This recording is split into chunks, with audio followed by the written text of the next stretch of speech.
Back to the Big Ten Whip Around. Here's Pete Pistone. Welcome back. It's the Big Ten Whip Around here on Sirius XM Big Ten Radio. Let's talk some wrestling, and let's bring in the voice of Rutgers Wrestling. You also can read what he writes about wrestling in the Big Ten on 3. Nick Kosko with us here on Big Ten Radio. Nick, how are you? Appreciate you, Pete. I'm doing good, man. Well, we appreciate the time.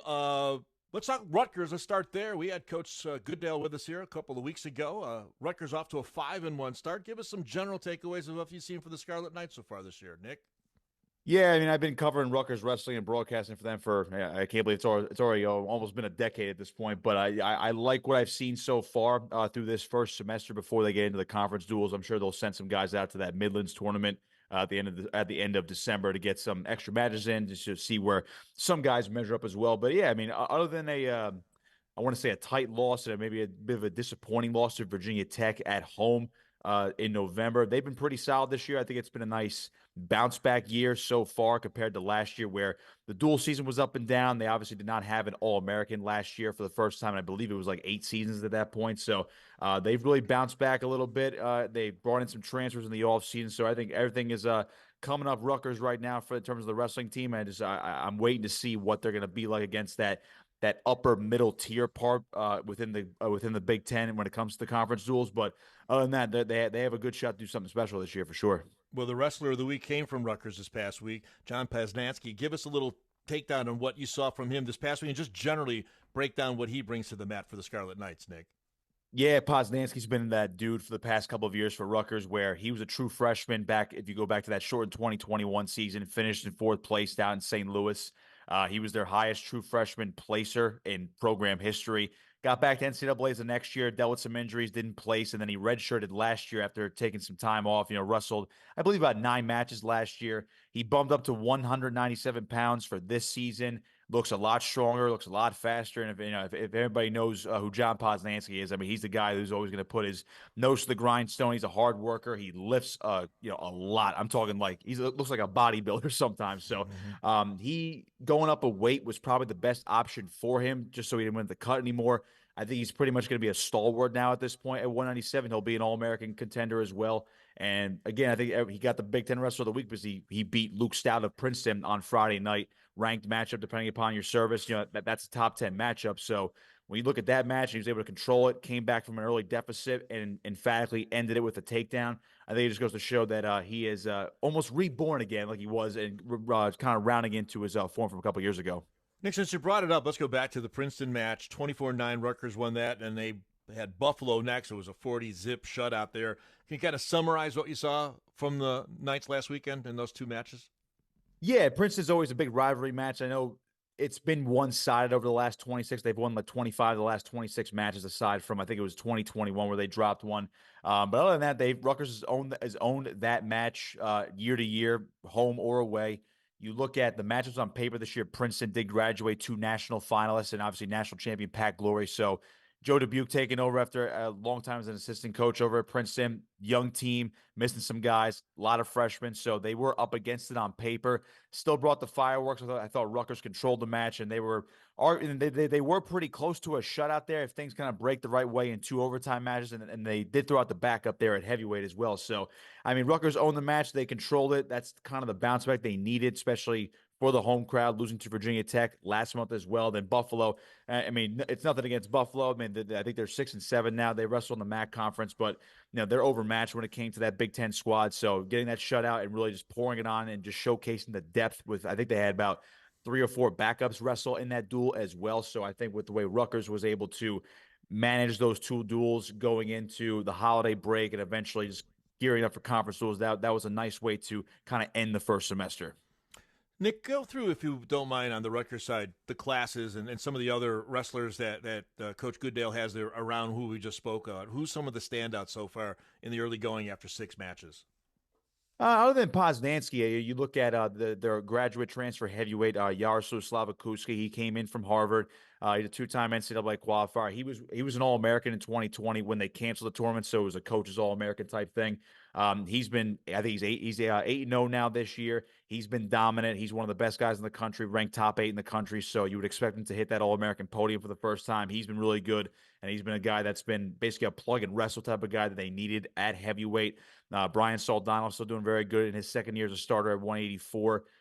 He's a wild man. He loves to go to his back unconventionally and really try to hit those big moves. So, but he's been pretty solid so far in his second year. I think the one guy you really have to highlight is at 125, Dean Peterson. He finished in the blood round last year. Came up one win shy of All-American status as a redshirt freshman. So his second year in the lineup at 125, really settling in. He's top 7 in the country right now as well. It's a wide open weight class. No more Spencer Lee from Iowa. It was obviously a crapshoot last year at that weight class once he was upset in the semifinals. So that weight class is wide open. I think if you're going to pick out one guy who has maybe the best chance to win a national title for the first time since 2019 for the Scarlet Knights, it's got to be Dean Peterson. He's wrestling really, really well. So I would say those 3 guys are definitely the ones to highlight. But, I mean, me, I can go up and down the line at this point, 1 to 20 almost. Nick Kosko's with us, so we're talking Rutgers Wrestling. We're talking Big Ten Wrestling here on the Whip Around. I mentioned Scott Goodale. I had a chance to talk to him a couple times here. He's always so good with his time. What makes him who he is? I mean, I get done talking to him, and I want to run through the wall here in the studio. That's the kind of guy he is. Give me a little insight about the coach. Yeah, I've known Scott since my college days at Rutgers as well. He has always been gracious with his time. He's always about helping people, helping his wrestlers, helping his staff. He's a big, basically you can just sum up. He's a typical Jersey guy. He's going to work his tail off. He's going to do whatever it takes to win, do everything the right way. And you go back to 2007 when he took over the program, you had about 10 people fit in that college ave gymnasium on the New Brunswick campus, barely watching the match. The clock doesn't work. And for what he's been able to do since then, build the program where you get All-Americans year to year, you get national champions, you get recognition in attendance. You're top 5 in attendance now every year inside Jersey Mike's Arena, where the basketball team regularly can sell out a game as well. So that progress for him, I just think he's that typical guy that, you would go to battle for, but he would go to battle for you 10 times over, 6 ways from Sunday, obviously. So he's all about his guys. He's in the room constantly, working with the guys still, as a lot of wrestling coaches do. I think you summed it up. You summed it up pretty well. You want to run through a wall for him after you talk to him. He's, he'll just do whatever it takes. Old school lunch pail mentality. He's not going to take any shortcuts. And I think that's what a lot of Rutgers fans, and of course, I think his team really appreciates about him. All right, so how does Rutgers, and I get this question a lot no matter what sport we're talking about, when you have sustained success, right? Mm-hmm. Why does Rutgers always have such a high level of the wrestling program up there in your mind, Nick? I think it's the Jersey mentality of it and the Jersey skill level. Now, you can go back about 5-10 years ago and say, well, Rutgers could be great if they just keep all the Jersey kids home. Because Jersey kids would go to Penn State, they go to some of the other Big Ten schools. But once Rutgers finally got on the map in terms of Big Ten wrestling, you keep these Jersey kids home, but then you realize, okay, what else do you have to do? You can't just do it all New Jersey, because at a certain point you're going to plateau. So, I give a lot of credit to his staff as well. Guys like Joe Pollard, Donnie Pritzloff, and Steve Middich. Those guys are out recruiting all over the country as the big boys do, such as the Penn States, the Michigans, the Iowas, teams like that. They're going out to PA, Eastern Pennsylvania. They're going out to Ohio. They're going to try to get some Iowa kids. They're going to Nebraska to try to get some kids out in California, West Coast. So, the Big Ten, Pete, it's now coast to coast. So I think even for a wrestling program, despite the fact that most of the wrestling's up in the Northeast and the Midwest, you do have to go coast to coast here to try to find these guys. And I think with the way they've been able to expand their recruiting footprint at this point, and the development has kind of sped up, especially with their new facilities and whatnot over the past couple of years, I'd say that's why they've been able to sustain their success and just maintain their place basically in that middle tier of the Big Ten, and they're trying to make that next step into the upper tier with the Penn States, the Iowas, Michigans, and Minnesotas, obviously. All right, so let's pull back a little bit from Rutgers. You mentioned the conference, and we're getting into conference play time. When you look at this conference, and we know it's a battle every night, no matter what sport we're talking about, how do you see the 23-24 season for Big Ten wrestling going forward, Nick? I mean, it's Penn State and everybody else, right? It seems like that's the case every single season. I know they just lost Shane Van Ness, their 149 pounder. I believe he was number 2 in the country according to some polls at that weight. Very unfortunate for him. He's actually, he's a Jersey guy. And fun fact, his father actually is one of the all-time wins leaders at Rutgers University. So it's a shame that the Nittany Lions lost him for the year. Tyler Kasich's going to fill in for him. He's a freshman, so I'm interested to see what Cale Sanderson and company can do with him. But again, Penn State's the dominant force for a reason. You got a bunch of national champs on that roster. Carter Starachi and Aaron Brooks going for their 4th titles, which would put them in that rarefied air as well. A couple other guys in the running for it. Greg Kirkvliet at heavyweight going for a national title. Levi Haynes at 157. I mean, they're just loaded top to bottom. They have to replace a couple guys, but again, it's Penn State and everybody else. And if you mentioned some of the other teams like Iowa, obviously has a guy like Real Woods at 141. He was a national runner-up last year. He'll probably be the favorite at 141 this year. And then I look at Michigan. Michigan's a fascinating story for me because, you look at those top 3. Michigan rebuilt their entire roster this offseason via the transfer portal, which, we talk about college football and college basketball and the transfer portal. Wrestling's hitting it hard. They brought in 3 guys from Northwestern, Michael DiAugustino, Chris Cannon, and Lucas Davison at 125, 33, and heavyweight respectively. All American caliber, if not already on the podium. They're plug and wrestle right there. They also brought in Stanford national champion Shane Griffith this offseason as well.